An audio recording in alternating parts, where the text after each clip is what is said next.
ఈ వీడియోని 1.5 స్పీడ్‌లో చూస్తే మీ టైం ఎఫిషియెంట్‌గా యుటిలైజ్ అవుతుంది అండ్ వేస్ట్ అవ్వదు. నౌ చాలా విషయాలు మాట్లాడతా. First we all know that Indians as an India మనం పాకిస్తాన్‌తో యుద్ధం చేస్తున్నాం.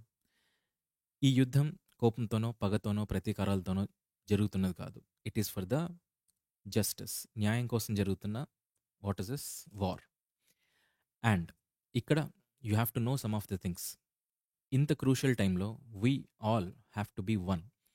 Irrespective of religion, caste, creed, everything, anything.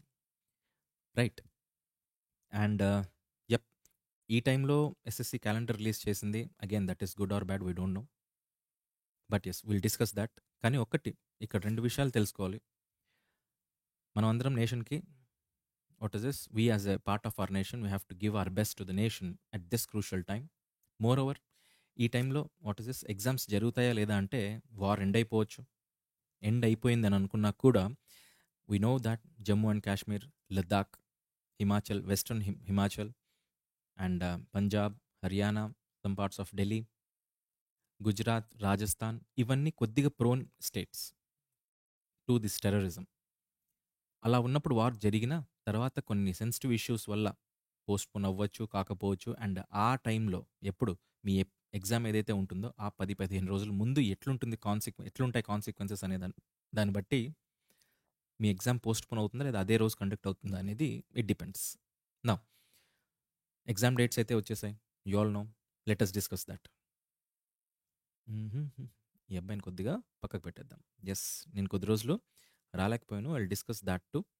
First మనం వచ్చిన పని అయిపోగొట్టేద్దాం.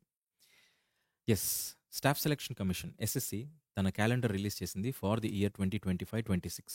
అఫ్ కోర్స్ ఫస్ట్ ఇవన్నీ ఎగ్జామ్స్ ఉన్నాయి. You are all with concern with major thing is selection posts examination, ఆ తర్వాత స్టెనోగ్రాఫర్.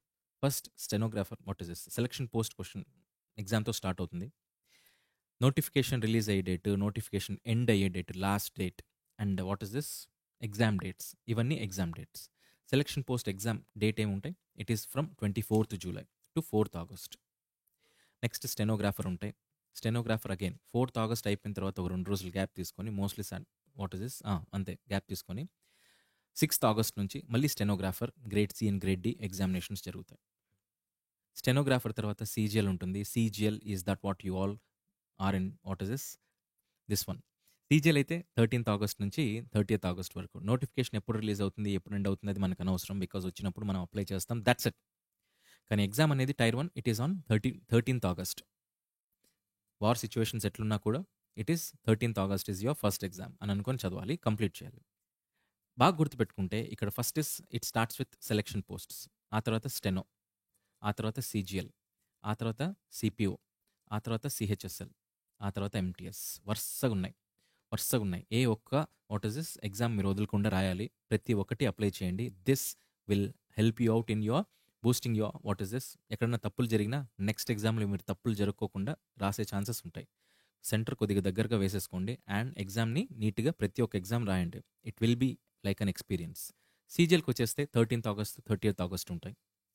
ఆ తర్వాత సిపిఓ ఉంటుంది 1st September to 6th September. Again బాగా చూడండి, గ్యాప్ ఏమైనా ఉందా? నథింగ్. సీజిఎల్ అయిపోయిన వెంటనే సిపిఓ ఎగ్జామ్ స్టార్ట్ అవుతుంది. సిపిఓ అయిపోయిన వెంటనే సిహెచ్ఎస్ఎల్ ఎగ్జామ్ స్టార్ట్ అవుతుంది. It is from 8th September to 18th September. Next MTS ఉంటుంది 20th September to 24th October. It is you as an aspirant you have to write all these examinations which ever been highlighted. Of course CPO కూడా right. CPO కూడా sub inspector in Delhi police and central armed forces. ఇక్కడ మీకు job వస్తుందా లేదా అనేది పక్కన పెట్టేస్తే అన్నిట్లోనూ రావాలి అండ్ అన్నిట్లో మీ ఎక్స్పీరియన్స్ గెయిన్ చేయాలి. It is not that the ఎగ్జామ్లో నేను సక్సెస్ అవ్వాలని కాదు, ఎగ్జామ్ని నేను ద బెస్ట్ ఇవ్వాలనేది చూడాలి. అలా ఇవ్వాలి అని అంటే మీరు ఖచ్చితంగా రియలిస్టిక్ ఎన్విరాన్మెంట్లో వాట్ ఇస్ దిస్ ఎగ్జామ్ రాయడం మంచిది. Right. First as we discussed your target must be this CGL, that will be on 13th August. అప్పట్లోపల మీ ప్రిపరేషన్ ఎట్లుండాలి, ఎప్పటిలోపల మీ ఎగ్జామ్ ప్రిపరేషన్ అయిపోవాలి, ఎన్ని రివిజన్స్ చేయాలి, ఏ బుక్స్ చదవాలి, ఇవన్నీ నీట్గా ఒక్కొక్కటి డిస్కస్ చేద్దాం. But this is the calendar. ఈరోజు మే 10th నుంచి అప్రాక్సిమేట్గా June 10th, July 10th and August 10th 3 months ఉన్నాయి. 90+ డేస్ ఉన్నాయి అనుకుందాం. ఈ 90+ డేస్లో what should be your criteria so as to get 150+ in your 200 out of pattern change కాకపోతే.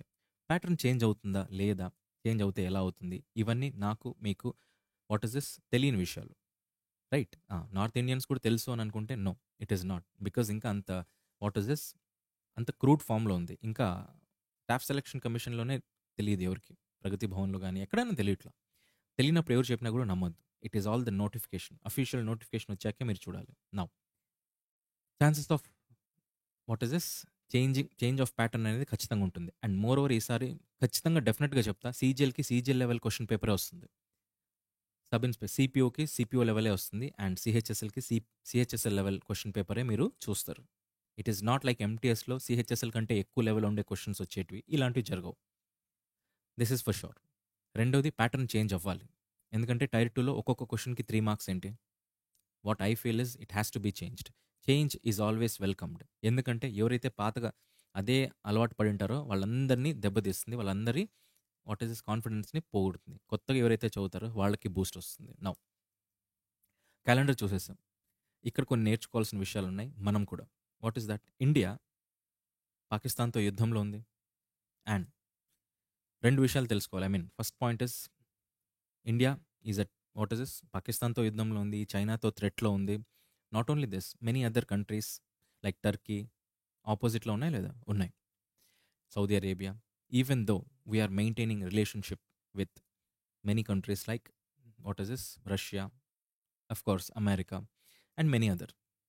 బట్ ఇక్కడ మీరు గమనించాల్సింది ఒకటి ఉంది. ఇండియాకి ఎన్ని ఇష్యూస్ ఉన్నాయి? India as a Bharat external threats ఉన్నాయి, ఇంటర్నల్ ఇష్యూస్ ఉన్నాయి, లాంగ్వేజ్ వార్స్ జరుగుతున్నాయి ఒక్కొక్క స్టేట్లో ఒక్కొక్కరు. And what is this north eastern స్టేట్స్లో ఉండే రెబిలియన్స్ ఉన్నాయి. Not only that, environmental issues ఉన్నాయి, సస్టైనబిలిటీ గోల్స్ ఉన్నాయి, ఎకనామికల్ డెవలప్మెంట్ ఇష్యూస్ ఉన్నాయి, రైట్? ప్రాజెక్ట్స్ కొంచెం ముందున్నాయి, ఎన్హెచ్ఏఐ ఉన్నాయి, పెద్ద పెద్ద ప్రాజెక్ట్స్ జరుగుతూ ఉన్నాయి, అవి చూసుకోవాలి. మోర్ ఓవర్ మన జీడిపిని ఇంక్రీజ్ చేయాలి, ఎకనామిక్ డెవలప్మెంట్ ఉండాలి, రైట్? క్లైమాటిక్ చేంజ్ని what is anything is there, COP ఉన్నాయి కదా అన్ని, ఆ ఇష్యూస్ చూసుకోవాలి. థ్రెట్స్ ఉన్నాయి, internal what is this political issues ఉన్నాయి, సోషో ఎకనామిక్ ఫ్యాక్టర్స్ ఉన్నాయి, కల్చర్ని కాపాడుకోవాలి. Many things are there. ఇవన్నీ కాకుండా India is getting developed. India is a developing nation, that is what. నా దీనివల్ల మనం తెలుసుకోవాల్సింది ఒకటే ఒకటి, మీకు మీ లైఫ్లో చాలా ఇష్యూస్ ఉంటాయి, దాన్ని పట్టుకొని మనం ముందుకు వెళ్తామా లేదా ఇక్కడే ఆగిపోతామా అనేది మ్యాటర్. పాస్ట్ని పట్టుకొని మీరు వాట్ ఇస్ దిస్ మీరైనా నేనైనా ఆలోచిస్తూ మాట్లాడుతూ కూర్చున్నాము అంటే ఆ క్షణం, ఆ నిమిషం, ఆ గంట వేస్ట్. ఎవరైనా కానీ పాస్ట్లో మనల్ని వదిలేసి వెళ్ళిపోయారు, గుడ్, వెరీ గుడ్, రెస్పెక్ట్. వాళ్ళ మంచోళ్ళు, మనం చెడ్డోళ్ళం, అంతే అనుకొని వెళ్ళిపోవాలి. నువ్వే మంచోడివి, నేనే చెడ్డోడిని అని అనుకొని నువ్వు వెళ్ళిపో. అఫ్ కోర్స్ కొన్ని విషయాల్లో కొంతమంది చెడ్డోళ్ళు కూడా ఉంటారు, but yes, it is all nothing. మనం చెడ్డోళ్ళం అయితే మనం మార్చుకోవాలి, వాళ్ళు చెడ్డోళ్ళు అయితే వాళ్ళని మార్చేయాలి, వాళ్ళే మారిపోతారు. నౌ మనం ఎక్కడ ఆగకూడదు. అగైన్ నేను కూడా వాట్ ఇస్ దిస్ నాకు కొన్ని నేను ఒక వాట్ ఇస్ దిస్ తెలుసో తెలియకో తప్పులు చేస్తాం కదా. సో దట్ నేను ఒక ఇన్స్టిట్యూషన్లో వెళ్ళి మాట్లాడాల్సింది వచ్చింది, ఒక లెక్చర్, 2 లెక్చర్స్ అని ఒక టాపిక్ గురించి ఇవ్వాల్సింది వచ్చింది. అక్కడ ఒక 8 to 10 hours continuous without mic మాట్లాడాల్సింది వచ్చింది. ఒక 300 పీపుల్ ఉండింటారు. 300 పీపుల్కి నాకు అలవాటు లేదు మైక్ లేకుండా మాట్లాడేసరికి థ్రోట్ పెయిన్ వచ్చేసి అది కాస్త మాట్లాడలేకపోయాను ఎక్కువ. ఒక 1.5 month అసలు నాకే అనిపించింది నేను నెక్స్ట్ క్లాసెస్ అంటే తీసుకోవద్దనేసి. Now I recovered, yes, but yes, అది మీకు చెప్పాలనుకున్నా చెప్పలేకపోయాను. సీజీఎల్ ఇష్యూస్ జరిగాయి, మాట్లాడాలనుకున్నా కుదరలేదు. అనుకుంటే 10 నిమిషాలు మాట్లాడేది మ్యాటరే కాదు. సెన్సిటివ్ ఇష్యూస్ జరుగుతున్నాయి, డిస్కస్ చేయాలంటే చేయొచ్చు. But yes, I retain my self. దానికి అర్థం ఏంటి అని అంటే నేను ఏదో ఒకటి వచ్చి మాట్లాడేసి సబ్స్క్రైబర్స్ పెంచుకొని, no, I am genuine. And again ఎంత మాట్లాడాలో అంతే మాట్లాడతాను. నాకు కూడా కుదరలేదు. మోరోవర్ నాకు కొన్ని క్లాసెస్ ఉన్నాయి, అవి అయిపోగొట్టుకునేవి ఉన్నాయి, అవి అయిపోగొట్టుకునే రికార్డింగ్ చేస్తూ నేను. అండ్ యా, అవి కాకుండా నా ఇష్యూస్ నేను డీల్ చేసుకోవాలి కదా, చేసుకుంటూ నేను. This is it. Don't worry, past ఏదైతే జరిగిపోయిందో దాని గురించి మర్చిపోండి. Now it is your 90 days that which counts. నిజంగా స్టార్ట్ చేయలేని అనుకుంటే yes, you can do this. ఈసారి షిఫ్ట్ అవుతున్నాయన్నీ. క్వశ్చన్ ప్యాటర్న్ చేంజ్ అవ్వాలి, క్వశ్చన్ స్ట్రాటజీ చేంజ్ అవ్వాలి, క్వశ్చన్ అడిగే విధానాలు చేంజ్ అవ్వాలి. అవుతాయని అనుకుంటూ మీరు కూడా అప్డేట్ అవుతున్నారని నేను అనుకుంటున్నా. This is it and this is all. ఇంకేమైనా ఉన్నాయంటే do comment in your comments. But yes, believe in your self that anything comes at a cost. ఒకటి పోతుంది అని అంటే అది మంచికే. బాధపడొద్దు. అండ్ సీజీఎల్ ఉంది కదా! నెక్స్ట్ టైమ్ రాస్తా వద్దు. ఈసారి 90 డేస్‌లో అయిపోగొట్టేయండి.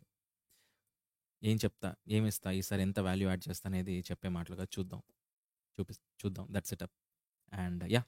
ఇవెట్లా ఏంటి అనేది నెక్స్ట్ క్లాసెస్‌లో చూద్దాం. Take care and bye.